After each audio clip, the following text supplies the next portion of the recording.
All right. All right, please introduce yourself, state your name and DOC number for the record. Reginol Peters, 741199. All right, Reginald, my name is Brendan Kelsey. Along with me is Miss Bonnie Jackson. Mr. Tony Marabella will be your panel. Explain the process to you, read some information to the record, have a thorough interview, ask you some questions. You can respond at the end. You can make a statement. We'll take a vote. You understand the process? Yes, sir. Colonel Peters, DOC number 741199, your first class offender. Parole eligibility date 4/11/2023. Not eligible for good time, full term, 4/12/2025, 8-year sentence. Aggravated assault with a firearm, possession of cocaine, second-degree battery, aggravated second-degree battery. Does that sound correct? Yes, sir. All right, please answer, Ms. Jackson. Hi, Ms. Peters, how old are you? 23, And how long have you been incarcerated? 6 years.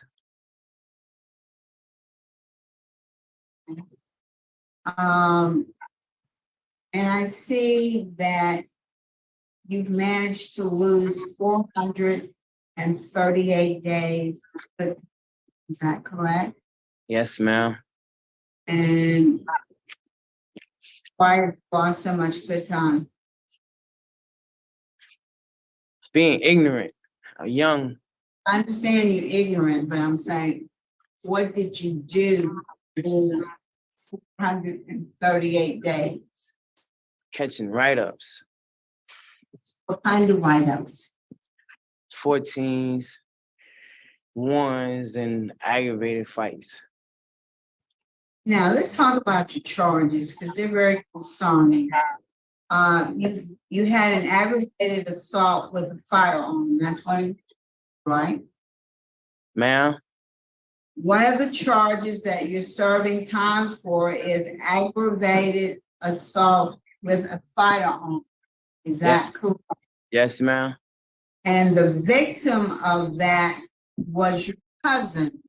Is that correct? Yes, ma'am. A female cousin, is that correct? Yes, ma'am. And why would you threaten your female cousin with a firearm? I never, that's what she said. I never approached her with no firearm or nothing. But, I guess that's Why would you say that? because we got into an argument the night before. What? She was drunk. And I told her, man, go home. And she got upset because I told her go home. And that's what she did. And that's what I got charged with.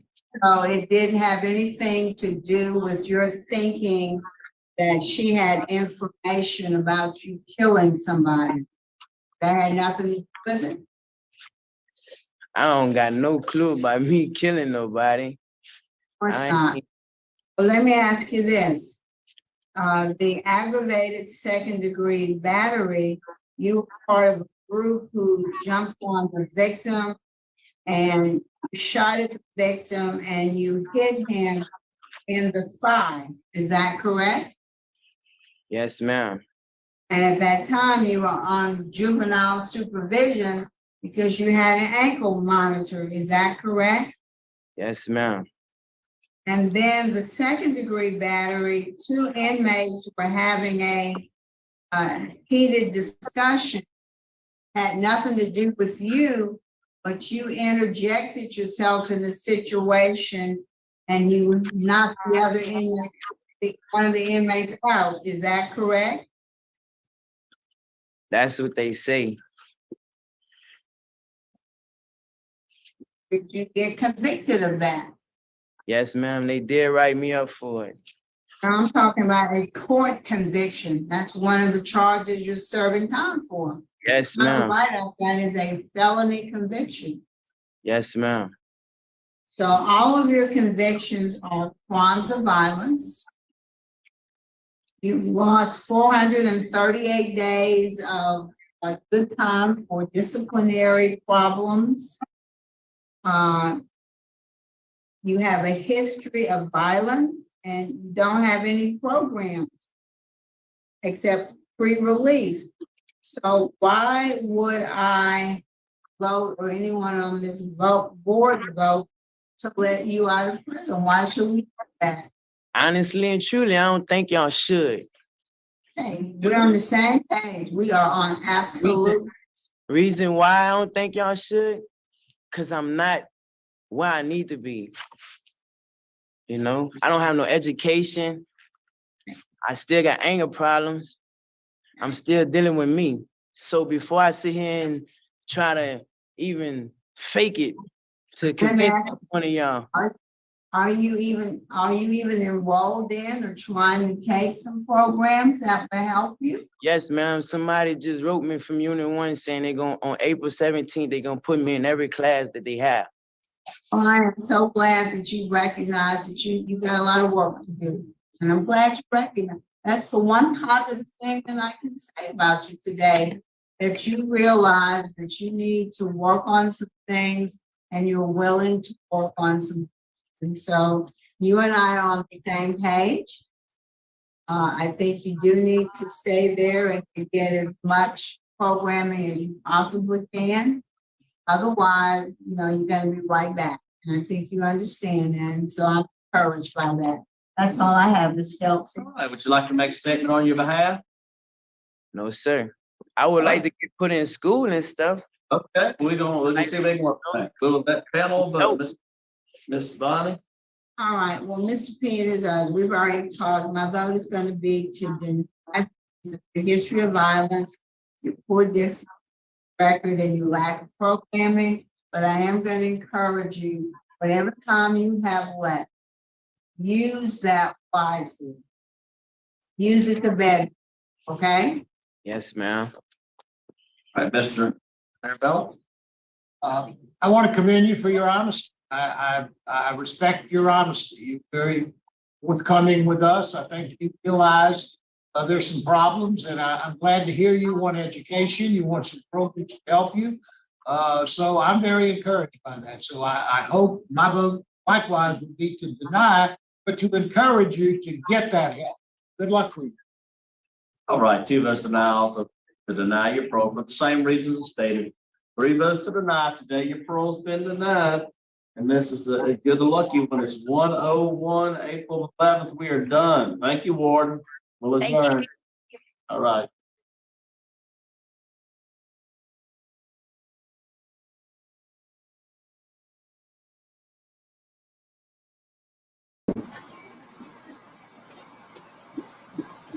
Thing to do with your.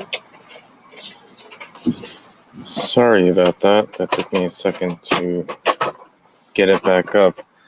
But how good is it to see Miss Jackson in all of her glory? Welcome back, Miss Jackson. That was definitely one of the most unique hearings that I think I've seen in a long time. Maybe unique's not the right word. We have had, I think, one other person, if you remember that hearing, where he said, I don't think I should be let out. But the consensus was that he was saying it simply to manipulate the board. He was a chomo, and he had no chance of getting out after the victim spoke. And I don't think this was an attempt at manipulation. I mean, he's really young. What is he, like 20? He's basically spent his whole, what was it, 17 he was locked up? And is he 22 now? And he's only got a few more years left, but I don't know. What do you think? Do you think he was saying it because he actually meant what he said?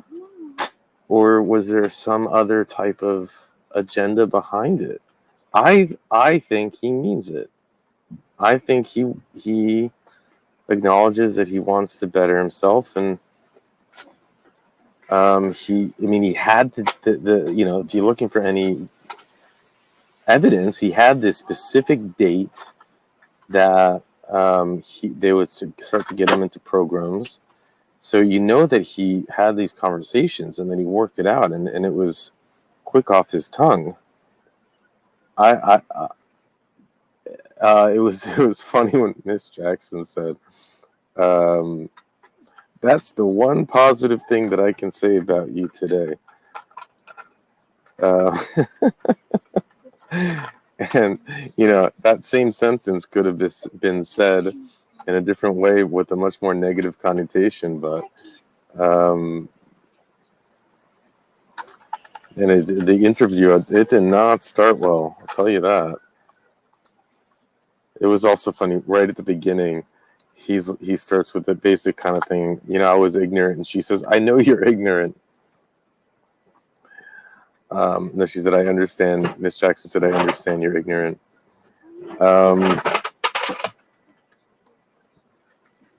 But man, hey, let's just really hope. Let's really hope that he can change his life around, and also welcome this is the first time we're meeting this new warden. So what did he? Well,